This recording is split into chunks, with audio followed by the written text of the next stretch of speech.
સત્સંગ કો કારણ હૈ સંતા.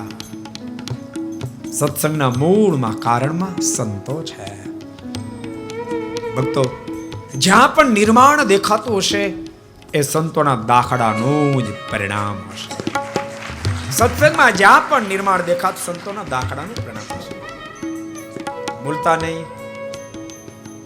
માત્ર બાપ દાદા ખેતી આપી જાય તો ઉપજના ઢગલા ન થાય, એકાદ બે વર્ષ થાય.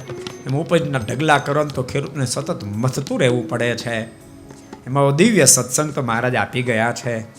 પણ સત્સંગનો લાભ ત્યારે હજારો લોકોને પ્રાપ્ત થાય. સંતો સતત મથતા રહે, સતત દાખલો કરતા રહે, ત્યારે બાપ મુમુક્ષને સત્સંગ લાભ પ્રાપ્ત થાય છે. જે પ્રાંતમાં સંતોનું આવન જાવન ઓછું થઈ જાય, ત્યાંનો સત્સંગ તો 12-15 મહિને, 2 વર્ષે 3 વર્ષે તમે જોવો ને તેમ લાગે જાણે મળવા તુલ્ય સત્સંગ થઈ ચૂક્યો. ત્યાં સુધી સત્સંગ ટકશે જ્યાં સુધી સંતોનું આવન જાવન રહેશે. સંતોનું આવન જાવન પૂરું થાય તો સત્સંગ પૂરો.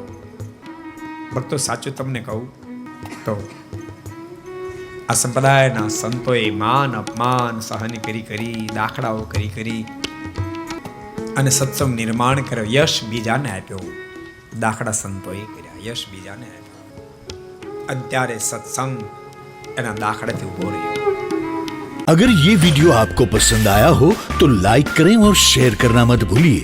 सब्सक्राइब करें सरदार कथा चैनल को और बेल आइकॉन पर क्लिक करना मत भूलिए लेटेस्ट वीडियो सबसे पहले पाने के लिए.